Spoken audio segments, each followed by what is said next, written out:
অনেকদিন পর আবারও নতুন একটি টপিক নিয়ে আসলাম। টপিকটা সিউডো ফোর্স। এই টপিকটা ক্লিয়ার করার জন্য আমরা 5টার মতো উদাহরণ নিয়ে প্রথমে এই টপিকটা আলোচনা করব। তারপরে একটা ম্যাথ প্রবলেম আমরা সলভ করার চেষ্টা করব। আশা করি এই প্রসেসের মধ্যে দিয়ে গেলে এই টপিকটা আমাদের খুব ভালোভাবেই ক্লিয়ার হবে। তাহলে এই টপিকটা শুরু করি। সাধারণ আলোচনা দিয়ে এই টপিকটা আমরা শুরু করি। তো সাধারণ আলোচনার শুরুতে আমরা এটার সংজ্ঞা নিয়ে একটু আলোচনা করি। সংজ্ঞাটা এইরকম, যে বলগুলি একটি প্রসঙ্গ কাঠামোর সাপেক্ষে বিদ্যমান থাকলেও অপর প্রসঙ্গ কাঠামোতে বিদ্যমান থাকে না, তাকে সিউডো ফোর্স বলে। এখানে আমরা কি দেখছি দেখো তো, এমন একটা বল নিয়ে আমরা মূলত ডিসকাস করব যে বলটা এই একটা প্রসঙ্গ কাঠামোতে আছে, আবার অপর প্রসঙ্গ কাঠামোর সাপেক্ষে এই বলের কোনো অস্তিত্বই নাই। কীরকম না বলটার অস্তিত্বই বা কীরকম? আমাদের মনে কিছু প্রশ্ন আসবে এই সংজ্ঞাটা দেখে। যেমন, এই বলের অস্তিত্ব কি? মানে এই বলটা একটা প্রসঙ্গ কাঠামোতে আছে, আবার অন্য প্রসঙ্গ কাঠামোগুলোতে নাই। তখন আমাদের মনে প্রশ্ন জাগবে, কোন প্রসঙ্গ কাঠামোর সাপেক্ষে এই বলটা আছে, আবার কোন প্রসঙ্গ কাঠামোর সাপেক্ষে এই বলটা নাই। এই যে দেখলাম আমরা কিছু প্রসঙ্গ কাঠামোর সাপেক্ষে আছে, আবার কিছু সাপেক্ষে নাই। এই জন্য এটাকে আমরা ছদ্ম বলও বলি। ছদ্ম বল বা কাল্পনিক বলও আমরা বলে থাকি। এটাকে অলিক বলও বলা হয়। তাহলে আমাদের মনে যে প্রশ্নগুলো আসলো, এই প্রশ্নগুলার আনসার আমরা উদাহরণের মধ্যে গেলেই পাবো। ঠিক আছে, তাহলে সবাই হেডিং দেও। উদাহরণ একে আমরা কি নিয়ে আলোচনা করব? একটা টপিক, যখন আমরা ছোটো আসলাম তখন আমাদের বড় ভাই বা বড় যারা আছে তারাই যে আমাদের হাত দুইটা এইভাবে ঘুরাইতো। বিষয়টা কীরকম আমি একটু ক্লিয়ার করি। এই হইল আমার বড় ভাই, এই তার দুইটা হাত, এই হইলাম ছোটবেলার আমি। ঠিক আছে,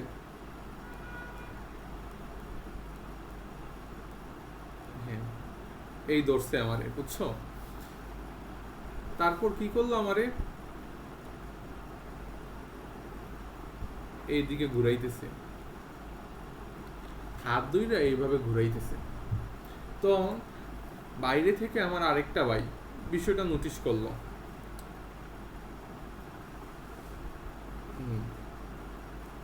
এই যে বাইরে থেকে আরেকজন ভাই এই বিষয়টা নোটিশ কেন করতেছে। তো এইটা যদি আমরা একটু ভাবি, কি জন্য নোটিশ করতেছে বা ওই নোটিশে কি দেখতেছি। ওই একটা নির্দিষ্ট, মানে আমার যে ঘুরাইতেছে, এই যে আমি আমারে ঘুরাইতেছে। ঠিক আছে, এই যে আমারে ঘুরাইতেছে, আমি বাইরের দিকে ছিটকে যাইতেছি না কেন? ঠিক আছে, আবার ভিতরের দিকে চলে আসতেছি না কেন? আমি এই যে একটা নির্দিষ্ট ব্যাসার্ধ আছে না, এই ব্যাসার্ধে রেখে ভাই আমাকে কিভাবে ঘুরাইতে পারতেছে, এই বিষয়টা পর্যবেক্ষণ করতেছে। তো আমার ভাইটা স্বাভাবিকভাবে কি বুঝলো, আমাকে যে ঘুরাইতেছে এখানে নিশ্চয়ই কেন্দ্রমুখী বল আছে। কেন্দ্রমুখী বল মানে কি? আমাকে কেন্দ্রের দিকে টেনে রাখা হচ্ছে। এই যে আমাকে ঘুরাইতেছে, আমি ঘুরতেছি কিরকম? কেন্দ্রের দিকে একটা বল কার্যরত আছে বলেই তো আমি ঘুরতেছি, তাই না? এই যে ভাইকে হাত দিয়ে টানে রাখছে, এই টানের মাধ্যমেই কেন্দ্রমুখী বলের যোগানটা দিচ্ছে। কিরকম? এই যে হাত দিয়ে টেনে রাখতেছে, এইদিকে এই কেন্দ্রমুখী বলের যোগান দিচ্ছে। কেন্দ্রমুখী বল, এই বলের যোগান দিচ্ছে। কিন্তু আমি যদি কোনো কিছুকে আমার কেন্দ্রের দিকে টাইনা রাখি, তাহলে তো ওই কেন্দ্রের দিকে চলে আসবে, তাই না? কিন্তু আমাকে যে আমার বড় ভাই ঘুরাইতেছে, আমি কি ওর কাছাকাছি চলে আসছি? না, আমি ঠিক একটা ব্যাসার্ধ মেনটেন করে ঘুরতেছি। কারণ এই কেন্দ্রমুখী বলকে নাকচ করার জন্য অন্য কোনো বল এখানে আছে, নিশ্চয়ই আছে। এখন আমরা যদি একটা জিনিস দেখি, বড় ভাই যে আমাকে ঘুরাইতেছে, ঘুরানোর সময় যদি বড় ভাই হাতটা ছাইরা দিল, হাতটা ছাইরা দিলে কি হবে? আমি বাইরের দিকে পড়ে যাচ্ছি, বাইরের দিকে চলে যাচ্ছি। কারণ কি? কারণ হাতটা ছাইরা দিলে তার কেন্দ্রমুখী বল থাকবে, হাত দিয়ে ধইরেই তো কেন্দ্রমুখী বলের যোগানটা দিচ্ছে। এই কেন্দ্রমুখী বল কি তখন থাকবে? নিশ্চয়ই থাকতেছে না। তখন আমরা কি দেখতেছি? বাইরের দিকে আমি ছিটকে যাচ্ছি। এই ছিটকানোর কারণ কি? এই যে আমাকে ঘুরাইতেছে, ঘুরানোর সময় এই যে আমার গতিজড়তা জনিত একটা বাইরের দিকে বল আছে, এই বলটা জন্য আমি পরবর্তীতে ছিটকে যাচ্ছি। মানে ঘুরানোর সময়ও গতিজড়তা জনিত একটি বল, গতিজড়তা জনিত একটা বল, জনিত একটা বল কার্যরত ছিল, আবার কেন্দ্রের দিকে কেন্দ্রমুখী বলও কার্যরত ছিল। এই দুইটা বল একটা আরেকটারে নাকচ করছে, তার ফলেই আমি নির্দিষ্ট একটা ব্যাসার্ধ, এই একটা ব্যাসার্ধ মেনটেন করেই ঘুরতে পারছি। না কাছে চলে গেছি না দূরে চলে গেছি। ঠিক আছে, এই দুইটা বল, কেন্দ্রমুখী বল আর গতিজড়তা জনিত একটা বলের কারণে। এই জিনিসটা কে পর্যবেক্ষণ করছে? এ বাইরে থেকে দাঁড়ানো আরেকজন আমার বড় ভাই বা আরেকজন আমার যে কোনো একজন ভাই। ঠিক আছে, এখন সেম জিনিসটা আমরা আরেকটা জায়গা থেকে পর্যবেক্ষণ করব। ছবিটা আঁকি।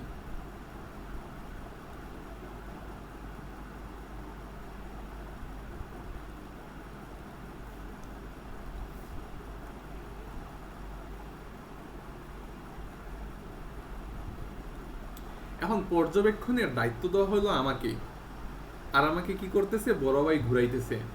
এখন যখন আমাদেরকে কেউ ঘুরায়, এই হাত দুইরে এরকম ঘুরাইতেছে, আমরা কি আমি তখন কি অনুভব করি? আমি অনুভব করি যে আমি ছিটকে যাচ্ছি। এই জিনিসটা আমি অনুভব করি, এই জিনিসটা আমি অনুভব করি। এইখানে যে দেহ বাইরে থেকে যখন আমরা পর্যবেক্ষণ করছিল আমার আরেকটা ভাই, ওই কিন্তু ফিল করতে পারছে। বাইরে থেকে যখন ও পর্যবেক্ষণ করছিল, সে কি ফিল করতে পারছে যে আমি ছিটকে যাচ্ছি? এইটা তো বড় ভাই ফিল করতে পারে নাই। এই যে ভাই, যে ভাইটা পর্যবেক্ষণ করছিল, সে ভাই তো ফিল করতে পারে নাই। ফিল করছে কে? এইটা, এই যে ছিটকে যাওয়ার যে একটা যে বল, কেন্দ্রবিমুখী বল, এই কেন্দ্রবিমুখী বল এই ভাইটা ফিল করতে পারে নাই। ওই ভাইটা বুঝছে কি আমি যেহেতু ঘুরতেছি, তার মানে কেন্দ্রমুখী বল আছে। বাইরে থেকে আমরা যখন দেখি একটা জিনিস ঘুরতেছে, তখন আমরা যেটা ফিল করি বাইরের সাপেক্ষে, এখানে কেন্দ্রমুখী বলের কারণে ওই জিনিসটা ঘুরতে পারতেছে, এটা আমরা বাইরে থেকে অবজার্ভ করতে পারি। কিন্তু যাকে ঘুরানো হচ্ছে, যেমন এই প্রসঙ্গটামতে, এই প্রসঙ্গটামতে আমাকে ঘুরানো হচ্ছে এবং আমি এটা হিসাব নিকাশ করতেছি, কেন আমি একটা ব্যাসার্ধে বজায় থেকে আমি ঘুরতে পারতেছি, আমি কেন ছিটকে যাচ্ছি না। এই জিনিসটা যখন আমি অবজার্ভ করতেছি, তখন আমি বুঝতেছি যে বাইটা যে আমাকে ঘুরাইতেছে, আমি ছিটকে যাচ্ছি। কেউ যখন বা হাতে যখন আমরা একটা মার্বেল একটা সুতার সাথে বেঁধে যখন ঘুরাই, তখন আমরা বুঝি যে এটা ছিটকে যাচ্ছে। মার্বেলের মধ্যে যদি আমি বসি আর মার্বেলটাকে যদি ঘুরানো হয়, তাহলে আমি বুঝবো যে আমি ছিটকে যাচ্ছি। কারণ যখন আমাকে ঘুরানো হচ্ছে এবং আমি এটা অবজার্ভ করব, তখন আমি এই কেন্দ্র বিমুখী নামক যে বলটা আছে, ওইটা আমি অনুভব করব। এই বলটা তখন আমার সাপেক্ষে এক্সিস্ট করবে, কেন্দ্র বিমুখী বল।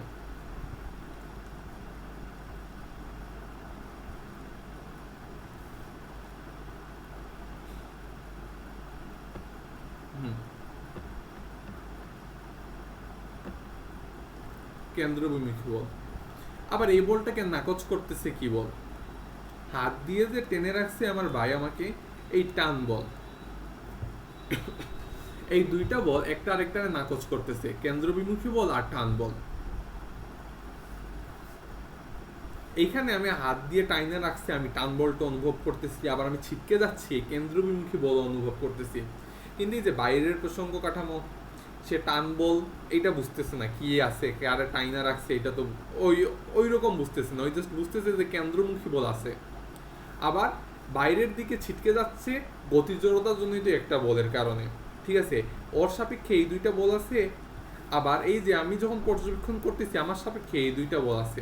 এখন অনেকের মনে প্রশ্ন জাগতে পারে, যাহা টান বল তাহাই তো কেন্দ্রমুখী বল।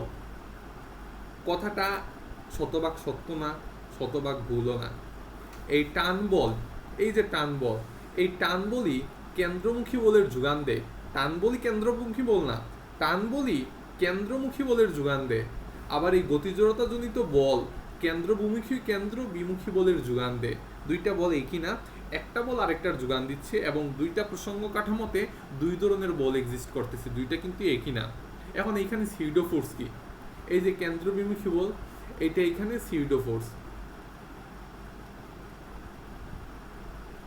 কারণ কি, যখন আমি গতিশীল প্রসঙ্গ কাঠামো আমাকে ঘুরানো হইতেছে এবং আমি অবজার্ভ করতেছি, আমি কি, আমি এখানে গতিশীল প্রসঙ্গ কাঠামো,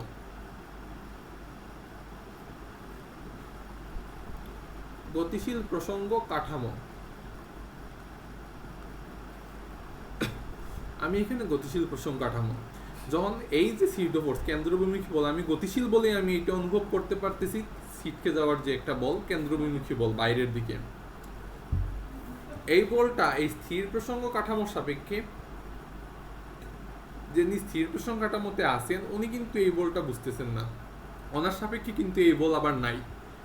আমরা উপরে কি দেখছিলাম, একটি প্রসঙ্গ কাঠামোর সাপেক্ষে বিদ্যমান থাকলেও অপর প্রসঙ্গ কাঠামোতে বিদ্যমান থাকে না, তাকে সিউডো ফোর্স বলে। এখানেও আমরা অনুরূপ ঘটনা দেখছি, কেন্দ্রবিমুখী বল এই গতিশীল প্রসঙ্গ কাঠামোর সাপেক্ষে আছে, আবার যিনি স্থির তার সাপেক্ষে নাই, অতএব আমাদের কেন্দ্রবিমুখী বল একটা সিউডো ফোর্স, এটা বুঝছি। এখন এই জিনিসটা আমরা নিচের উদাহরণে গেলে আরেকটু ক্লিয়ার হব, অনেক প্রশ্নের আনসার হয়তো তখন মিলে যাবে।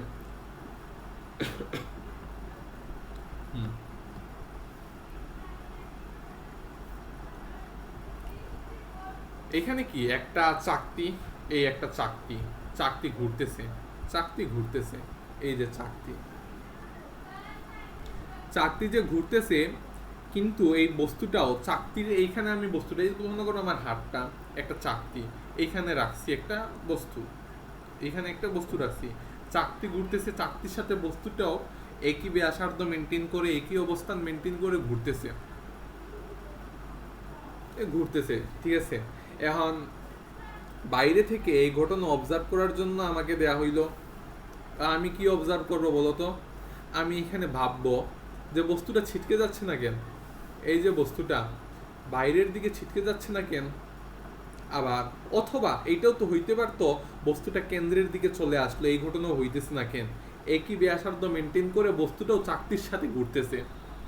এই ঘটনা আমি অবজার্ভ করার সময় আমি কি দেখলাম জানো, স্বাভাবিকভাবে আমি বুঝতেছি যখন এটা ঘুরতেছে, ঘোরার সময় একটা কেন্দ্রমুখী বল কাজ করে, এটা আমরা বাইরে থেকে যখন অবজার্ভ করি তখন আমরা খুব স্পষ্টত এটা বুঝতে পারি কোনো জিনিস ঘুরতেছে, কারণ কেন্দ্রমুখী বল ওইটাকে টাইনা রাখছে। সূর্যের চারপাশে পৃথিবী ঘুরতেছে, কারণ কেন্দ্রমুখী বল, সূর্য পৃথিবীকে কেন্দ্রমুখী বলের মাধ্যমে টাইনা রাখতেছে, দেখি তো সূর্য ঘুরতেছে, নাই তো পৃথিবী দূরে চলে যেত, ঠিক না। এই কেন্দ্রমুখী বল আমরা দূর থেকে এইটা অবজার্ভ করতে পারি, এটা আমাদের প্রসঙ্গটার মধ্যে এক্সিস্ট করে যারা আমরা দূর থেকে অবজার্ভ করি, এই বাইটা বা আমি নিজেই তো এটা অবজার্ভ করতেছি দূর থেকে। তো আমি দেখলাম কি, চাকতির তল যখন ঘুরতেছে, এই চাকতির তল এই বস্তুটাকে এক কেন্দ্রমুখী বল দিতেছে,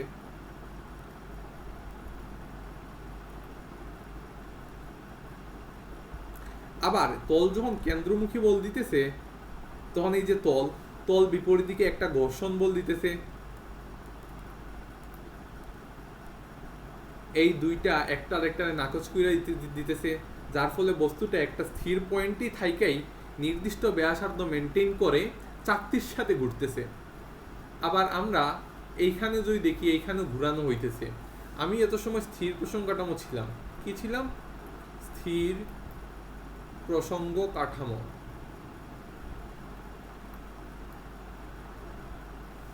এখানে আমাকে গতিশীল প্রসঙ্গ কাঠামো বানাই দেওয়া হইল।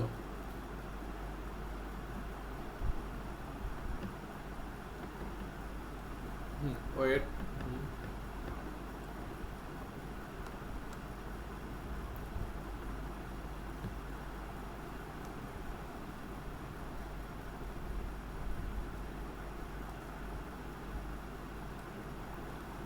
এই যে এইখানে, এই যে আমি কিন্তু গতিশীল প্রসঙ্গ কাঠামো হিসেবে এইখানে আমি সব ক্যালকুলেশন করছিলাম, তখন আমার সবে এই কেন্দ্রবিমুখী বল আসলো, কারণ আমি এটা ফিল করতে পারছিলাম, এই কেন্দ্রবিমুখী বল, বিমুখী বলটা আমি গতিশীল প্রসঙ্গ কাঠামোতে থাকা অবস্থায় আমি ফিল করতে পারছিলাম।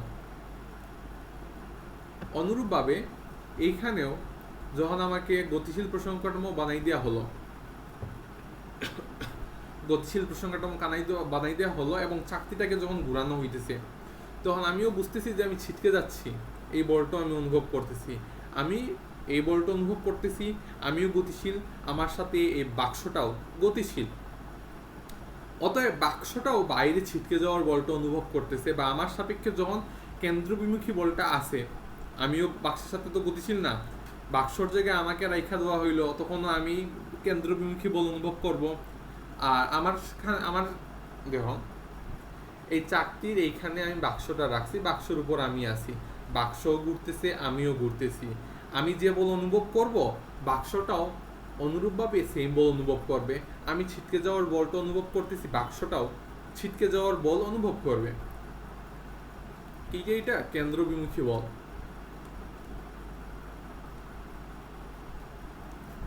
আবার এই যে কেন্দ্রবিমুখী বলের বিপরীতে এই তল কর্তৃক একটা ঘর্ষণ বল কাজ করবে।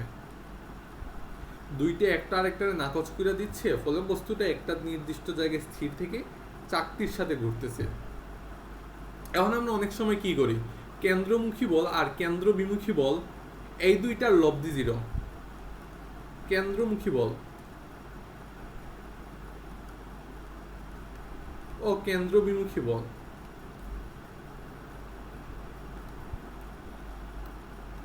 লব্ধি 0।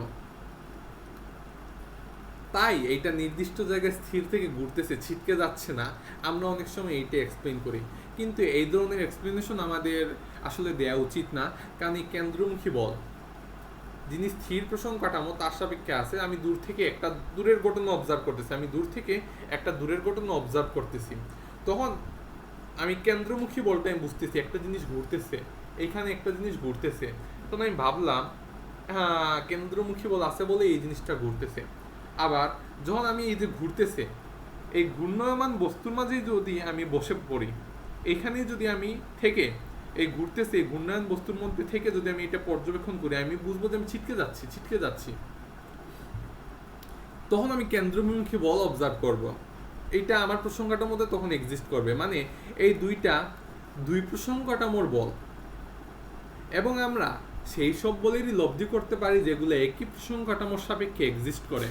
বল দুইটা যেহেতু একই প্রসঙ্গ কাঠামোর সাপেক্ষে এক্সিস্ট করে না, অতএব আমরা বল দুইটার মধ্যে লব্ধি করতে পারবো না। অতএব আমরা এটাও বলতে পারবো না বল দুইটা একটা আরেকটারে নাকচ কইরা দিচ্ছে। আশা করি ক্লিয়ার। এই যে সিউডো ফোর্স, এই সিউডো ফোর্স কিভাবে উৎপন্ন হয় এইটা নিয়েও একটা জিনিস আমরা আপাতত এক উদাহরণ নিয়ে আমরা দেখি। সিউডো ফোর্স কেন তৈরি হয়, সিউডো ফোর্স কেন তৈরি হয় কেন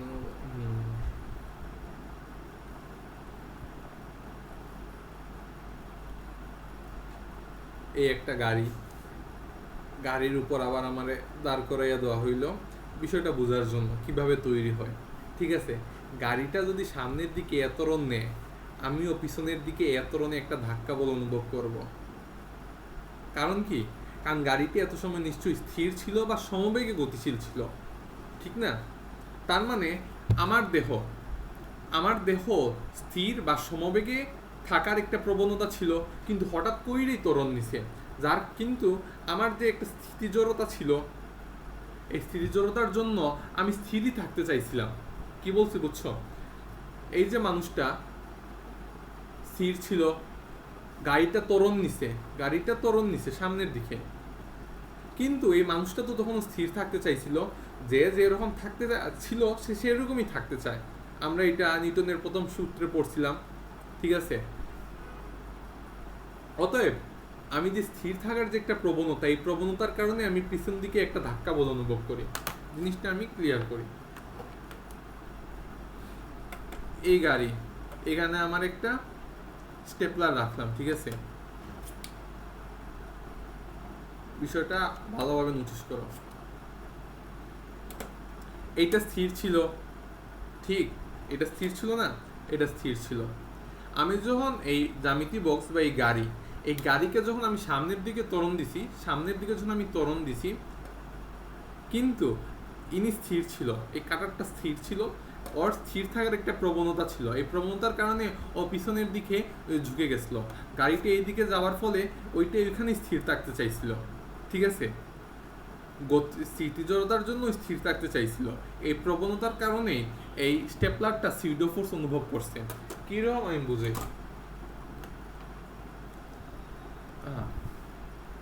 এই আমার পা গাড়ির পৃষ্ঠের সাথে লাগানো, এইটা এদিকে ত্বরণ নিছে, ভালো কথা। এটি এদিকে ত্বরণ নয়, আমিও পিছনের দিকে বল অনুভব করছি, ভালো কথা। কিন্তু আমার যে এই যে আমার পায়ে যে একটা পিছনের দিকে, আমার সারা শরীরে তো পিছনের দিকে, আমার পুরো শরীরটাই স্থির আসলো। অতএব পাটাও স্থির থাকতে চাইছিল, যার কারণে ওই পিছনের দিকে একটা ধাক্কা বল পাইছিল। কিন্তু ওই ঘর্ষণ বল পৃষ্ঠের সাথে পা লাগানো, ভালোভাবে শুনো, পৃষ্ঠের সাথে পা লাগানো, তাই পা ঘর্ষণ বলের জন্য আটকে গেছিল। কিন্তু এই উপরের যে পার্ট, এই আমার বডির যে আপার পার্ট, ওইটাতে তো আর কেউ ঘর্ষণ বল দেয় নাই। ওইটা কিন্তু ঠিকই পিছনের দিকে একটা ধাক্কা বল খাইছে। এতরতে গেছিল না, এতরণে একটা ধাক্কা বল খাইছে।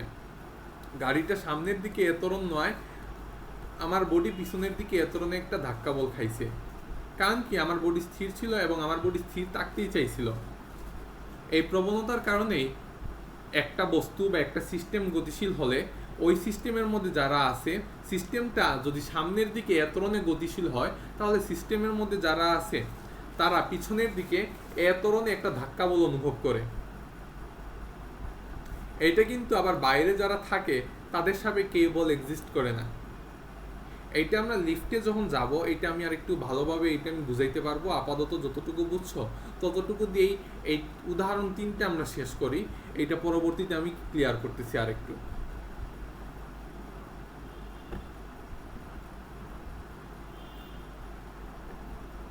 উদাহরণ 4, নিউটনের দ্বিতীয় সূত্রের জন্য আশীর্বাদ আসলে এই সিডো ফোর্সটা।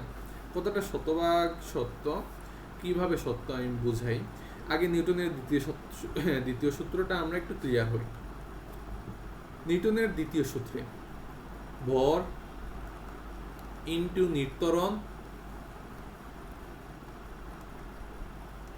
ইকুয়াল টু লব্ধি বল।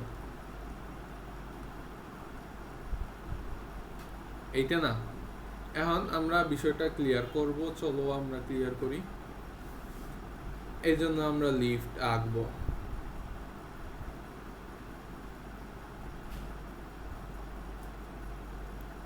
লিফটের মধ্যে রশি দিয়ে একটি বস্তু ঝুলিয়ে দিলাম। এই লিফটে এতরণে উপরের দিকে উঠতেছে। বাইরে থেকে আমি আবার ঘটনাটা পর্যবেক্ষণ করতেছি। কি পর্যবেক্ষণ করতেছি? এই রশিটার মধ্যে কি পরিমাণ টান বল প্রযুক্ত হচ্ছে। লিফটটা উপরের দিকে ওঠায়, এই রশিটার মধ্যে কি ধরনের টান বল প্রযুক্ত হচ্ছে, এই বিষয়টা আমি অবজার্ভ করব। এখন এই জন্য আমি আবার ফিজিক্সের কিছু সূত্রের সহায়তা নিব। নিউটনের এই দ্বিতীয় সূত্রটা আমাকে অনেক সাহায্য করবে। কিভাবে বলি, দেখো তো বাচ্চারা, এই যে বস্তুটা, এই বস্তুটার মধ্যে পৃথিবী কর্তৃক এমজি পরিমাণ বল কার্যরত আছে। রশি কর্তৃক উপরের দিকে একটা টি নামক বল আছে। আবার আলটিমেটলি এই লিফটটা এতরণে উপরে যাচ্ছে। লিফটের ভিতরে বস্তুটা আছে। লিফট যদি এতরণে উপরের দিকে যায়, বস্তুটাও আলটিমেটলি এতরণেই উপরের দিকে যাচ্ছে। লিফট কি হচ্ছে? উপরের দিকে যাচ্ছে এতরণে, অর্থাৎ এই বস্তুটাও এতরণে উপরের দিকে যাচ্ছে। বস্তুটার ভর এম, ঠিক আছে? তো আমার ক্যালকুলেশনটা এরকম, ভর ইন্টু নির্তরণ ইকুয়াল টু লব্ধি বল, ভর ইন্টু এ। কারণ কি, লিফট এতরণে যাচ্ছে, অর্থাৎ ভিতরে যা যা আছে সবই এতরণেই উপরের দিকে যাচ্ছে, তাহলে নির্তরণ কি এ। এখন লব্ধি বল টি আর এম জি, এই দুইটার মধ্যেই তো লব্ধি হবে না, কারণ এই বাক্সের মধ্যে দুই ধরনের বলই আছে, একটা টি আর একটা এম জি। যেহেতু উপরের দিকে যাচ্ছে তার মানে টি বলটা বড়, তাই আমরা দিলাম কি T minus M G, T equal to M A plus M G. এখন একটা জিনিস বুঝো তো, আমি যে পর্যবেক্ষণ করলাম, আমি কি স্থির প্রসঙ্গ কাঠামো, এখন আমি গতিশীল প্রসঙ্গ কাঠামোর সাপেক্ষে বিষয়টা অবজার্ভ করব। আবার আমরা লিফটে আঁকলাম, ঠিক আছে? লিফটে আবার একটা বাক্স ঝুলাই দিলাম রশি দিয়ে। এখন ভিতরে আমাকে বসাই দেওয়া হলো রশির টান বল পরিমাপের জন্য। রশির টান বল পরিমাপের জন্য লিফটটা কিন্তু আবার উপরের দিকে যাচ্ছে এ ধরনের। দেখো, লিফট উপরে যাচ্ছে, লিফটের ভিতর বস্তু আছে এবং আমি আছি। লিফটের ভিতর বস্তু আছে এবং আমি আছি, আমরা দুইজনই উপরে যাচ্ছি।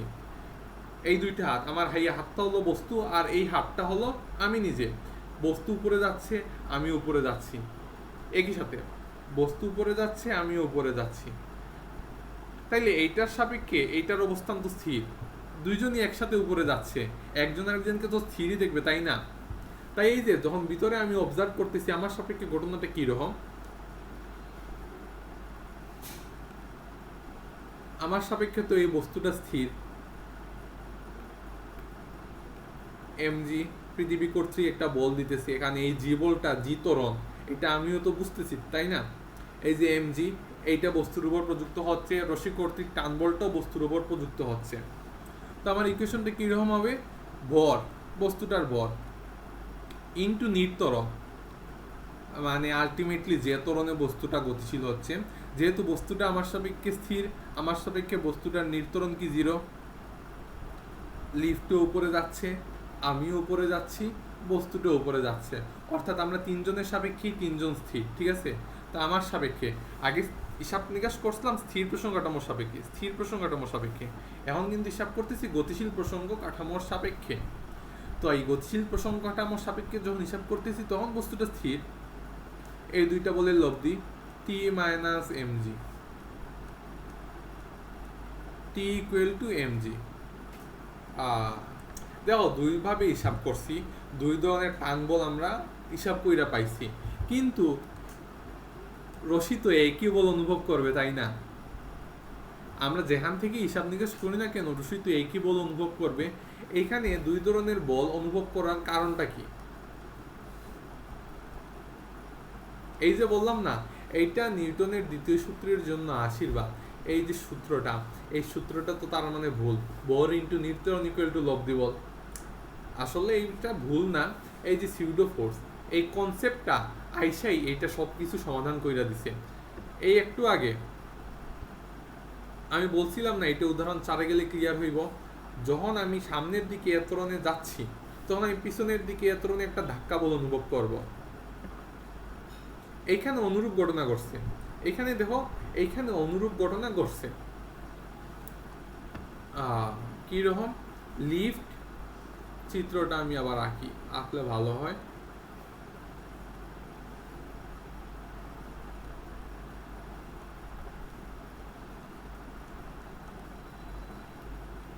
লিফট এতনে যাচ্ছে, এই যে এই মানুষ বিগ এম, আমিও পিছনের দিকে একটা এম এ ধাক্কা অনুভব করতেছি, যেহেতু আমি আর এই বস্তু, আমি আর এই বস্তু দুইটা একই প্রসঙ্গ কাঠামোতে আসি, তার মানে আমি যদি এ বল এ ত্বরণে লিফট উপরে যাওয়ার কারণে যদি এ বলটা এ ত্বরণজনিত ধাক্কা বল আমি অনুভব করি, তাহলে বস্তুটাও এই বল অনুভব করতেছে এম এ। আবার পৃথিবী কর্তৃক একটা বল আছে এম জি, আবার এইটা টাইনা রাখতেছে কি টি, রশি টি বলে টাইনা রাখতেছে বস্তুটাকে। তাহলে আমার সাপেক্ষে কি? আমার সাপেক্ষে তো বস্তুটা স্থির, মানে এম ইন্টু 0, নির্তরণ 0। এখন লব্ধি বল কি হবে? যেহেতু উপরে যেহেতু স্থির, আমরা যে কোনোটা থেকে যে কোনোটা বিয়োগ দিতে পারি, T minus M A plus M G. অতএব T equal to M A plus M G, এইখানেও T equal to M A plus M G, এইখানেও T equal to M A plus M G. অর্থাৎ এই pseudo ফোর্সের concept এসে কিন্তু সব কিছু ঠিক করে দিছে। এই জন্যই মূলত আমাদের সিউডো ফোর্সের কনসেপ্টটা জরুরি, এবং এই সিউডো ফোর্সের কনসেপ্টটা দিয়ে আমরা বিভিন্ন ম্যাথ অনেক সহজভাবে সলভ করতে পারি, যেটা আমরা আমাদের এই ম্যাথ সলভ করার মাধ্যমে এটা আমরা খুব ভালোভাবে ক্লিয়ার করতে পারবো। এখন উদাহরণ 5-এ আমরা চলে যাই। উদাহরণ 5-এ আমরা ওজন নিয়ে কারসাজি করব। ওজন, ওজন কি? এই যে আমি পৃথিবীতে দাঁড়িয়ে আছি না, এই যে আমি দাঁড়িয়ে আছি, আমার একটা ওয়েট আছে, আমি অনুভব করতেছি, আমার একটা ওজন আছে, এটা অনুভব করতেছি। কীরকম? পৃথিবী আমাকে যখন টানতেছে এমজি বলে, তখন আমি এই যে সারফেস আছে না, সারফেস, এই সারফেসে আমি এমজি বলে একটা ধাক্কা দিচ্ছি না, তখন এই সারফেসটা এই আমাকে সেম বলে একটা ধাক্কা দিচ্ছে, এখানে আর ইকুয়াল টু এমজি। এই যে ধাক্কা বলটা আমি পাইতেছি না, এইটাই হইল যে ওজন, ওই ওজন যেটা আমি ফিল করতেছি, ওই ওজন যেটা আমরা ফিল করি।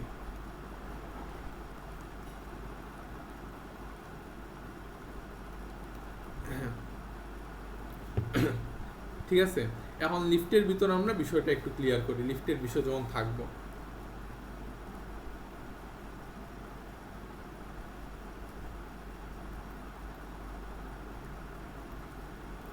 লিফট উপরের দিকে যাইতেছে, বাইরে থেকে আবারও ঘটনাটা আমি পর্যবেক্ষণ করতেছি। এইখানে আমি কি স্থির পর্যবেক্ষক, এইখানে একটা এমজি বল আছে। এই যে লিফটের তল কর্তৃক একটা ধাক্কা বল আছে, আর এই আরটা কি, এই আরটা এই মানুষ ফিল করতেছে, ঠিক না? এখন আমি যে অবজার্ভ করলাম আমার সাপেক্ষে কি লিফটও উপরে যাচ্ছে, মানুষটাও উপরে যাচ্ছে, অর্থাৎ এই মানুষের ভর ইন্টু এই মানুষের ত্বরণ কি নির্ত্বরণ এ, এই আর আর এমজি এই দুইটার লব্ধি বল কি, যেহেতু উপরে যাচ্ছে তার মানে আর বড়, R minus MG, R equal to M A plus MG. অর্থাৎ লিফট যখন উপরে যায় তখন আমাদের ওজন বেড়ে যায়, আমাদের স্বাভাবিক ওজন এমজি। লিফট যখন উপরে যায় তখন আমরা অতিরিক্ত একটা এম এ বল অনুভব করি, যার কারণে আমাদের মনে হয় আমাদের ওজনটা বেড়ে গেছে, ঠিক আছে? এখন আমরা সিউডো ফোর্সের কনসেপ্টে আবার আসব। এখন আমি লিফটের ভিতর, আবার আমি নিজেই পর্যবেক্ষক। লিফট যখন উপরের দিকে যাবে মানে সিস্টেমটি এত ধরনের উপরের দিকে গতিশীল হলে সিস্টেমের ভিতর আমি আছি, তার মানে আমি বিপরীত দিকে একটা এতরণজনিত বল অনুভব করব এম এ, আবার এমজি পরিমাণও বল আমি অনুভব করতেছি। আবার এই তলটা আমাকে আর নামক বল, এই তলটা আর নামক প্রতিক্রিয়া বল আমাকে দিচ্ছে। যেহেতু লিফটের ভিতর আমি আছি, লিফট উপরে যাচ্ছে, আমিও উপরে যাচ্ছি, আমি নিজেকে কিন্তু স্থিরই মনে করব, ঠিক না? লিফটও গতিশীল, লিফটের ভিতর আমিই গতিশীল, আমি নিজেও গতিশীল, তা আমি তো নিজেকে স্থিরই ভাববো। আমার সাপেক্ষে আমি নিজে স্থির না? নিজের সাপেক্ষে আমরা নিজে সবসময় স্থির। এম ইন্টু জিরো, এই তিনটা বল, R M A plus MG, M A plus MG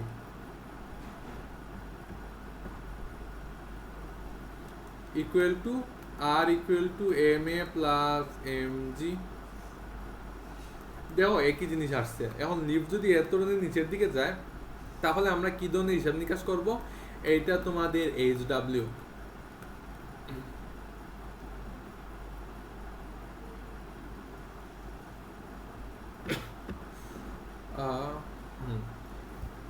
এই যে এম এ বলটা, বস্তুটা লিফট উপরের দিকে যাওয়ায় বস্তুটা ফিল করছে একটা পিছনের দিকে ধাক্কা বল, দ্যাট ইজ সিউডো ফোর্স। এই বলটা কিন্তু স্থির প্রসঙ্গ কাঠামো অনুভব করে নাই। এই যে গতিশীল বা ত্বরণযুক্ত প্রসঙ্গ কাঠামো, ত্বরণযুক্ত প্রসঙ্গ কাঠামো আমার সাপেক্ষে এই বলটা আসছিল, অর্থাৎ এটা সিউডো ফোর্স, কারণ একটা প্রসঙ্গ কাঠামোর সাপেক্ষে আছে, আবার অন্য একটা প্রসঙ্গ কাঠামোর সাপেক্ষে এটা নাই। আর একটু স্পেসিফিকলি বলতে পারি আমরা, ত্বরণযুক্ত প্রসঙ্গ কাঠামোর সাপেক্ষে সিউডো ফোর্স থাকে এবং স্থির প্রসঙ্গ কাঠামোর সাপেক্ষে এটা থাকে না। তারপর আমরা এই ম্যাথে চলে যাই।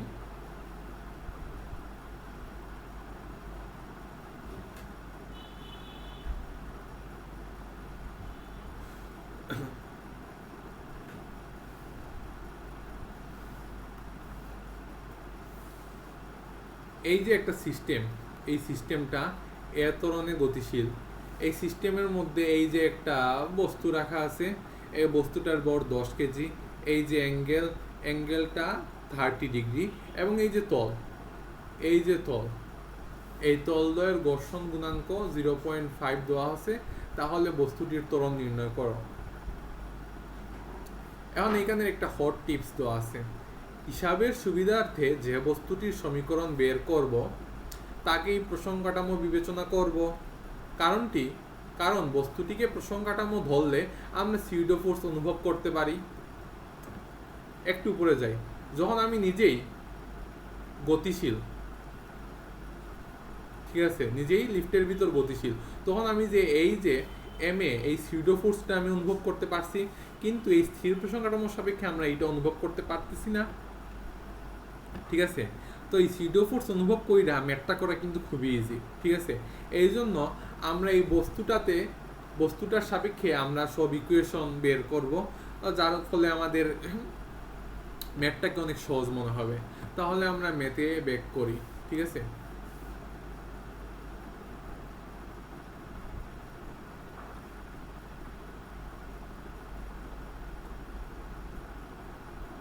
প্রথম কাজ, আমরা সিউডো ফোর্সটা চিহ্নিত করি। এইটা সামনের দিকে এ ত্বরণ নয়, এই বস্তুটা পিছনের দিকে একটা এম এ, এই এ ত্বরণজনিত এই যে বল, এই বলটা অনুভব করবে। তাহলে পিছনের দিকে কি বল আছে? একটা এম এ বল আছে, নিচের দিকে একটা এম জি বল আছে, তল কর্তৃক একটা প্রতিক্রিয়া বল আর আছে, আর এইদিকে তল কর্তৃক একটা ঘর্ষণ বল আছে, ঘর্ষণ বল এফ দিলাম। আমরা জানি কি এফ ইকুয়াল টু মিউ আর। একটা সমীকরণ আমরা রাখি বাইর কইরা। এক নম্বর চিত্রের কাজ। 2 নম্বর চিত্রে আমরা কি করব? প্রথম চিত্রে আমরা সিউডো ফোর্সটাকে আনছি। 2 নম্বর চিত্রে আমরা লম্বাংশে ভাগ কইরা দিব বলগুলোকে, তার লম্বাংশে ভাগ কইরা দিব। এই যে আছে না, এইটা যদি 30 ডিগ্রি হয়, দ্যাট ইজ অলসো 30 ডিগ্রি। তারপর এই দুইটা, এইটাও অলসো 30 ডিগ্রি। অতএব আমরা যেটা পাইতেছি এম জি cos 30 degree, m g sine 30 degree, এই এম এ এইটাকে যদি এইদিকে ভাগ কইরা দেই তাহলে কি হবে? M A cos 30 degree. আর এইটাকে এই লম্বাংশে ভাগ কইরা দিই যদি, এইদিকে কি আছে? অলরেডি একটা আর ছিল, লগে কি হবে? M A sine 30 degree. এইদিকে ঘর্ষণ বল এফ আছে। এখন আমরা যে জিনিসটা দেখি, R plus M A sine 30 equal to M G cos 30।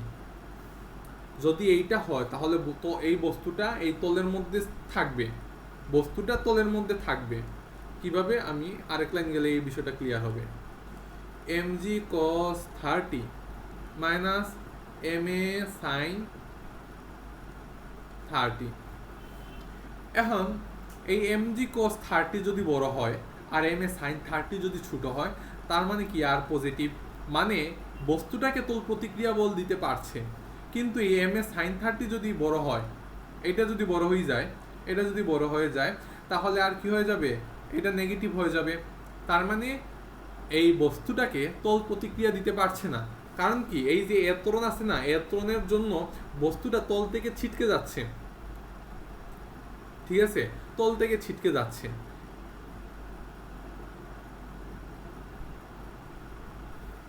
তল থেকে ছিটকে যাচ্ছে। এইটা হইল কি আমাদের 2 নং সমীকরণ। এখন নিট ত্বরণ এ প্রাইম ধরলাম, আমরা বস্তুটা এইদিকে যাইতেছে এ প্রাইম ত্বরণে, এম ইন্টু এ প্রাইম। এখন লব্ধি বল, এই লব্ধি বল, এই বলগুলো এবং এই বল, এইগুলা লব্ধি করতে হবে আমাদের।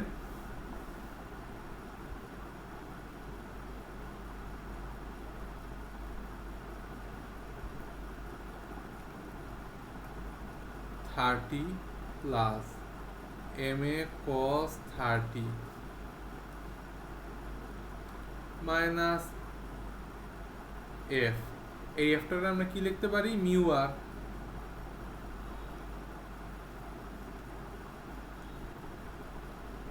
মিউ আর, এই আর এর মান কিন্তু আমরা এখানে পাইয়া যাইতেছি, ঠিক আছে?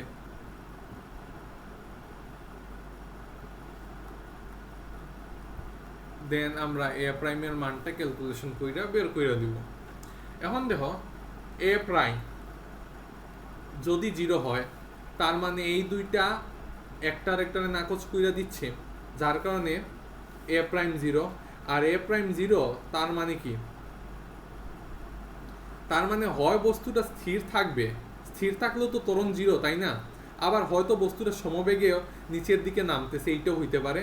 সমবেগে সমবেগে নিচে দিকে গতিশীল, এইটাও হইতে পারে, নিচের দিকে গতিশীল, এইটাও হইতে পারে। আবার আরেকটা জিনিস হইতে পারে, যদি এ প্রাইম পজিটিভ হয় তাহলে নিচের দিকে সমতরণে নামতেছে, সমতরণে গতিশীল।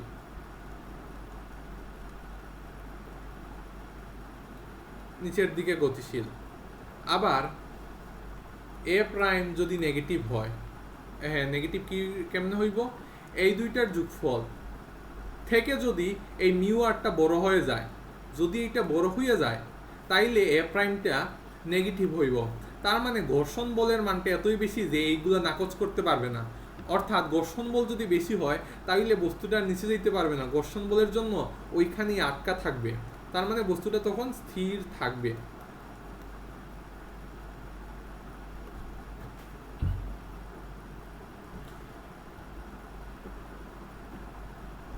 এইখানে আমাদের আজকের টপিকটা শেষ। সরি, এন্ডের আগে একটা দি এন্ড লাগাই দিই, ঠিক আছে। বাই মি, আমার নাম তো সবাই জানে। হ্যাঁ, এইখানে আজকের ভিডিওটা আমাদের শেষ হইল। পরবর্তীতে আবার নতুন কোনো আনকমন বা কোনো একটা সুন্দর টপিক নিয়ে আমি আবারও আসার চেষ্টা করব। ওকে, টাটা।